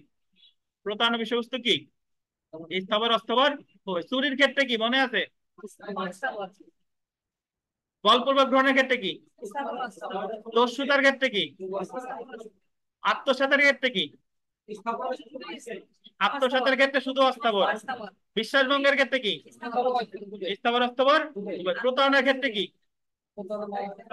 তাহলে আমার মনে রাখার সহজ তরিকা হচ্ছে যে আত্মসাৎ আর চুরি এই দুইটাই অস্থাবর, আত্মসাৎ আর কি চুরি, এই দুইটাই হচ্ছে অস্থাবর, আর বাকিগুলাই কি স্থাবর অস্থাবর উভয়। বুঝেন কিনা?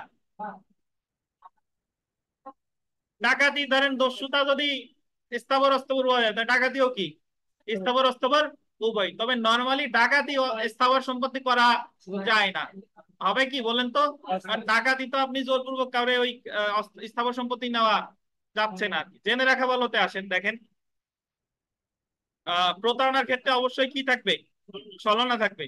তারপরে দেখেন 415 ধারা অনুযায়ী অসাধুভাবে, আন্ডারলাইন করবেন, কোনো তথ্য গোপন করা ছলনা বা প্রবঞ্চনা বলে গণ্য হবে। গরু কিনতে গেছে, জিজ্ঞাসা করছে যে গরুতে কয় লিটার দুধ দেয়, আপনি বললেন যে রেগুলার 50 লিটার দেয়, কেনার পরে দেখা গেল কি 5 লিটারও দেয় না, এটা কি প্রতারণা। বুঝতে পারছেন? কোন তথ্য গোপন করা, গরুর যে রোগ আছে আপনি কি করেন নাই, বলেন নাই, বা আপনি বললেন জমি কি বিক্রি করতেছেন, বললেন যে আমার এই জমি জীবনেও বন্যার পানিতে তলায় না, কিন্তু সবার আগে তলায় ওই জমি। তাহলে এই জায়গায় আপনি কি করছেন, তথ্য যে গোপন করছেন, এটা কি হবে, প্রতারণা। আচ্ছা, 3 নাম্বার পয়েন্টটা দেখেন, যে স্থাবর এবং অস্থাবর সকল প্রকার সম্পত্তি প্রতারণার বিষয়বস্তু হতে পারে। বন্ধ যত নিবেন তত পাশের সম্ভাবনা বাড়বে। বুঝতে পারছেন? দেন স্থাবর এবং অস্থাবর সম্পত্তি উভয় প্রকার সম্পত্তি প্রতারণার বিষয়বস্তু হতে পারে। তারপরে দেখেন, বলপূর্বক গ্রহণ বা প্রতারণার মধ্যে পার্থক্য হলো, এই যে দেখেন, বলপূর্বক গ্রহণ আর প্রতারণার মধ্যে পার্থক্য হলো বল প্রয়োগকারী ভীতি প্রদর্শনের মাধ্যমে সম্মতি গ্রহণ করে, যেখানে প্রতারণার ক্ষেত্রে থাকে কি, প্রতারণার ক্ষেত্রে কিন্তু কোনো ভয় ভীতি থাকে না ভাই। প্রতারণার ক্ষেত্রে থাকে কি, ছলনা। বিদেশে পাঠাবে, টাকা পয়সা নিয়ে নিছে আর বিদেশে পাঠায়নি, এটাই কি প্রতারণা। টাকা দিছে হ্যাঁ, প্রতারণা। না আপনার যেটা মনে হয় ছলনা না প্রতারণা, দেখেন অপরাধমূলক বিশ্বাসভঙ্গ বা প্রতারণার মধ্যে পার্থক্য হলো অপরাধমূলক বিশ্বাসভঙ্গের ক্ষেত্রে অপরাধী বিশ্বাসভঙ্গ করে অপরাধ করে, অন্যদিকে আন্ডারলাইন করবেন প্রতারণার ক্ষেত্রে কি করে, অসাধু অভিপ্রায় সহ ছলনা করে অপরাধটি করা হয়। তো প্রতারণা বুঝতে পারছেন, ছলনা থাকলেই কি প্রতারণা। 1 নম্বর প্রশ্ন দেখেন, দ্য পেনাল কোড 1860 কোন ধারায় প্রতারণার সংজ্ঞা দেওয়া হয়েছে, কোন ধারায়? আমরা সচরাচর যা যা টেলিভিশনে বিজ্ঞাপন দেখি সবই এক ধরনের প্রতারণা। ধরেন হরলিক্স এর বিজ্ঞাপন দিতে টলার স্ট্রঙ্গার শার্পার, বাট আপনার এক সমীক্ষায় দেখা গেছে যে হরলিক্স খেয়ে কারো কোনো উন্নতি হয় না, বুঝতে পারছেন? ফেয়ার এন্ড লাভলি দিয়ে একেবারে ফকফকে সাদা বানায় ফেলাচ্ছে, বাট অ্যাকচুয়ালি ওই জায়গায় কিছু হয় না নাকি। তারপরে বলতেছে যে হুইল পাওয়ার দিয়ে কাপড় ধুইলে একেবারে দাগ টাগ সব উঠে যাচ্ছে, বাট অ্যাকচুয়ালি কিছুই ওঠে না। তো এইগুলা সবগুলাই কি বলেন তো প্রতারণা, কারণ সে অ্যাকচুয়ালি আমাদের সাথে কি করতেছে, ছলনা করতেছে, যা না তা সেগুলো করতেছে, এই সবই আপনার প্রতারণা বলে গণ্য হবে।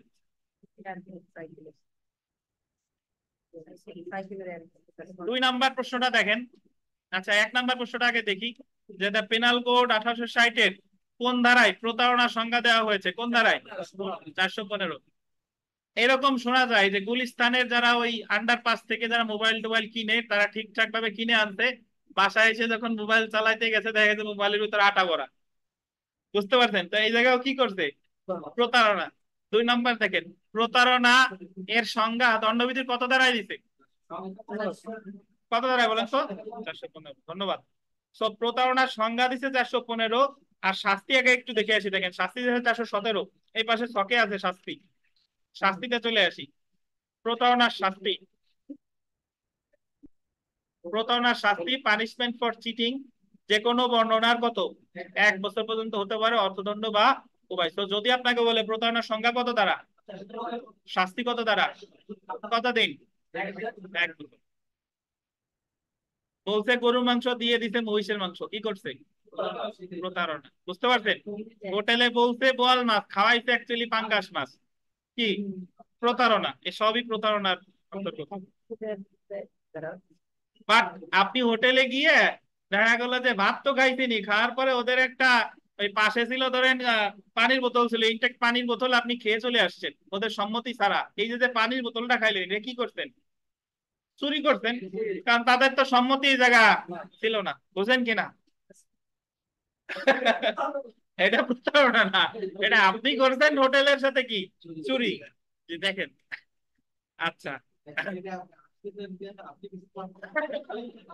আচ্ছা দেখেন, তারা 416টা, ভাই এই 416 দেখেন, 416। আচ্ছা 416, ধারা 416 অপরের রূপ ধারণ পূর্বক প্রতারণা, আন্ডারলাইন করবেন ছদ্মবেশে প্রতারণা, cheating by personation, cheating by person, এটা আরিফ সাহেব করছে, এটা আমি বলতে পারি। চিটিং বাই পার্সোনেশন, উনি লাস্ট ইলেকশনের সময় উনি টুঙ্গিপাড়া শেখ সেলিমের বাসায় গিয়ে বলছে আমি ঢাকা থেকে আসছি, এবং উনি ওই খাওয়া দাওয়া হচ্ছিল, সেখানে গিয়ে উনি খাওয়ার জন্য পরিচয় দিয়েছে আমি ঢাকা থেকে আসছি। তো উনি এই যে যে কাজটা করছে এটা চিটিং বাই পার্সোনেশন, মানে ছদ্মবেশে প্রতারণা। এটা হচ্ছে যে নর্মালি যা আপনি না, সেই ছদ্মবেশ যদি আপনি ধারণ করেন সেটাই হচ্ছে কি চিটিং বাই পার্সন। শুনেন, আপনি সরকারি কর্মকর্তা না, আপনি যে পরিচয় দিলে আমি র্যাব, আমি পুলিশ কর্মকর্তা, আপনি ধরেন এমন কোন ব্যক্তি যার কোনো পৃথিবীতে কোনো অস্তিত্বই নাই, সেই ব্যক্তি হিসেবে নিজের পরিচয় দিচ্ছেন, আপনি বললেন যে আমি হলো মাইকেল মর্গান, কিন্তু ওই নামে পৃথিবীতে কোনো ব্যক্তি নাই, তবু আপনি কি করছেন, ছদ্মবেশে প্রতারণা বা চিটিং বাই পার্সোনেশন। দেখেন নর্মালি আমাদের পরীক্ষা হলগুলোতে চিটিং বাই পার্সোনেশন অনেক হয়, যে একজনের পরীক্ষা কি আর একজন দিতে গেছে, এটা হচ্ছে ছদ্মবেশে প্রতারণা। দেখেন আবার কোর্ট কাছারিতেও হয় যে একজনের হাজিরা আর একজন দিতে গেছে। দেখেন, সো দেখেন কোন ব্যক্তি কোনো ব্যক্তি অপর কোনো ব্যক্তি বলে আন্ডারলাইন করে মিথ্যা অভিনয় করে বা জেনে শুনে এক ব্যক্তিকে অপর ব্যক্তি রূপে প্রতিস্থাপিত করে, সে অপর রূপ ধারণ পূর্বক আন্ডারলাইন করবে ছদ্মবেশে প্রতারণা করেছে বলে গণ্য হবে। অপর রূপ ধারণ পূর্বক প্রতারণা বা ছদ্মবেশে প্রতারণার অপরাধের শাস্তি আন্ডারলাইন করবেন 3 বছর পর্যন্ত কারাদণ্ড বা অর্থদণ্ড উভয়। ধারা কত? 419।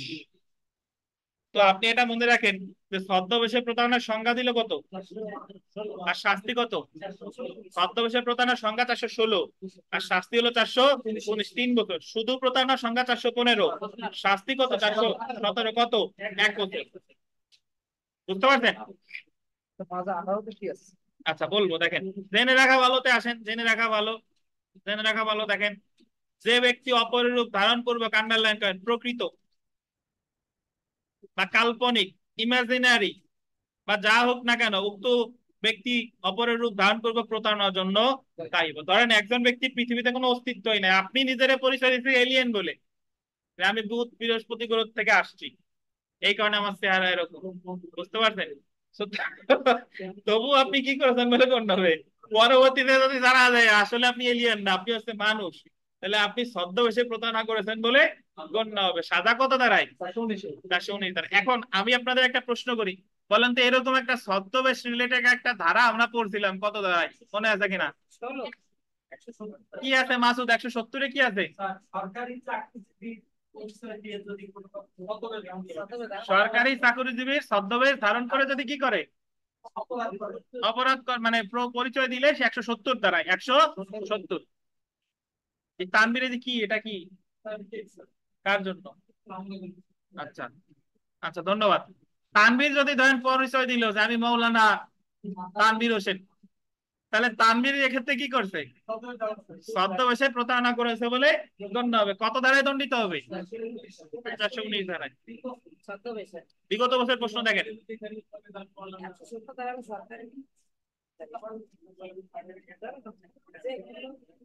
আপনারা অনেকেই দেখেন এক্স নিজেকে মৃত অয় হিসেবে পরিচয় দিয়ে প্রতারণা করে। এক্স নিজেকে মৃত অয় মানে এমন একজনের ব্যক্তি পরিচয় দিচ্ছে সে হচ্ছে অ্যাকচুয়ালি কি মারা গেছে। তো এক্স এর অপরাধ কি? ছদ্মবেশে প্রতারণা। 415 পেয়েছি, 16 পেয়েছি, 17 পাইছি, 19 পাইছি, 18 পাইনি। 18 আমরা লিখিত পরীক্ষার সময় পড়বো।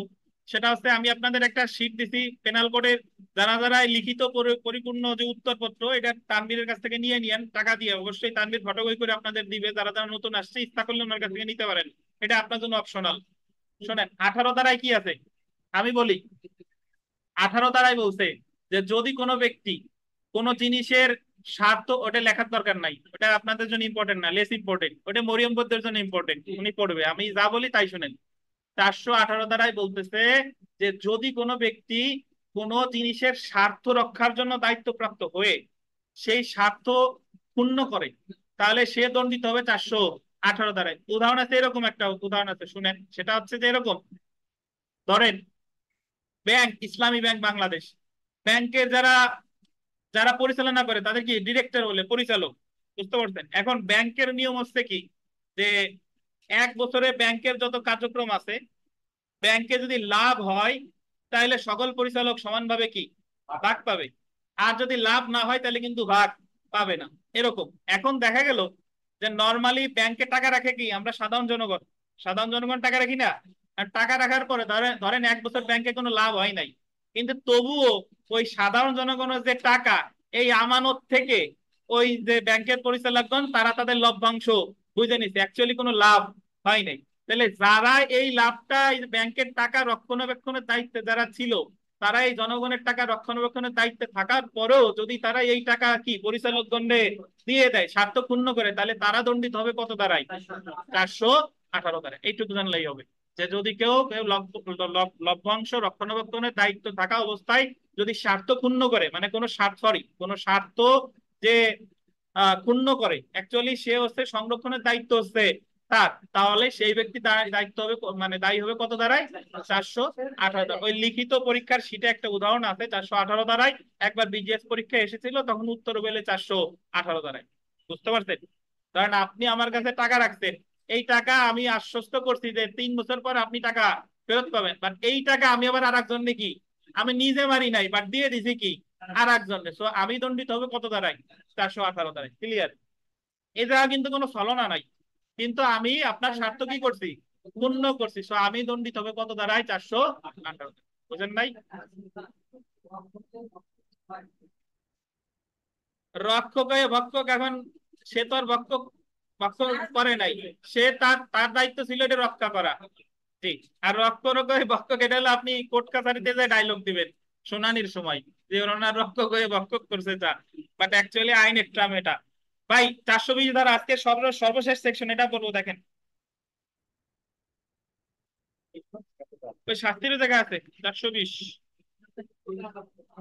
প্রতারণা এবং অসাধুভাবে সম্পত্তি হস্তান্তরে প্ররোচিত করা। আমরা নর্মালি আইন পড়ার আগেতেই জানি 420 কয়। 420 বুঝতে পারছেন? 420 আসলে আছে কি? 420 আছে হলো যে আপনি কাউরে কোনো কি জিনিস বুঝাইছেন, বুঝাইয়া তার কাছ থেকে মূল্যবান জামানত নিয়ে নিছেন, এটা হলো 420। আপনার আমরা নর্মালি যে মামলা হয় শুনেন, কোর্ট কাছারিতে 406 420 মামলা হয়, যে বললো যে এত টাকা নিতে বিদেশ যাওয়ার জন্য বা চাকরি দেওয়ার জন্য, পরে আর এই কাজ টাকাও ফেরত দেয় না, আর দিতেও পারে নাই। তাহলে আপনি তারে বুঝাইছেন যে আমি তোমার ইটালি নিয়ে যাবো, ভুল বুঝাইছেন, ছলনা করছেন, এবং এই মর্মে তার কাছ থেকে মূল্যবান জামানত নিছেন, মানে টাকা পয়সা নিছেন, তাইলে আপনি কি কাজ করছেন? এই 420 দ্বারা। তো আপনি যদি প্রতারণা করিয়া কারো কাছ থেকে মূল্যবান জামানত টাকা পয়সা ছিনিয়ে আনেন, তাহলে দণ্ডিত হবে কত দ্বারাই? 420। কারণ মজার বিষয় হলো, কোর্টে মামলা হয় 406 আর 420 দ্বারাই। 407 420 সাজা দেখেন কতদিন? যে কোনো বর্ণনার কারাদণ্ড, যা 7 বছর পর্যন্ত হতে পারে। পাশে লেখেন জামিনযোগ্য অপরাধ, জামিনযোগ্য। 420 ধারা জামিনযোগ্য, বেইলেবল। আর 406 সাজা কম 3 বছর, বাট জামিন অযোগ্য।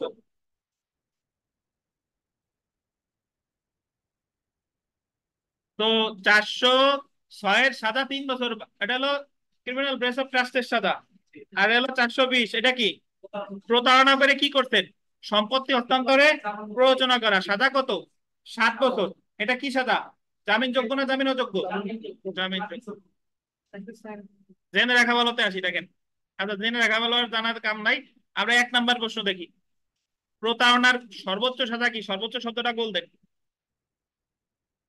আমরা জানি প্রতারণার দ্বারাই সাজা হতে পারে যে কোনো বর্ণনার 1 বছর। যে কোনো বর্ণনার কয় বছর? এখন যে কোনো বর্ণনা যদি হয়, তাহলে ওই দ্বারাই সর্বোচ্চ সাজা 1 বছর সশ্রম। 1 বছর কি? তাহলে উত্তর হবে জায়গা কোনটা?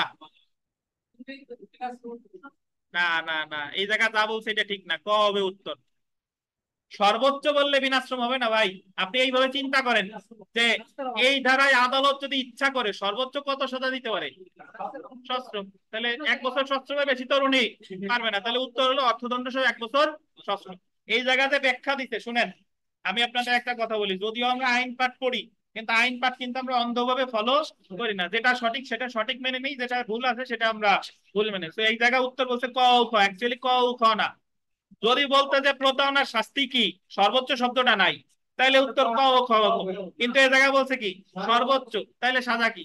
1 বছর সশ্রম। বুঝতে পারছেন? আজকে অনেক পরীক্ষায় পাবেন, আজকে অনেক প্রশ্ন পাবেন এইভাবে।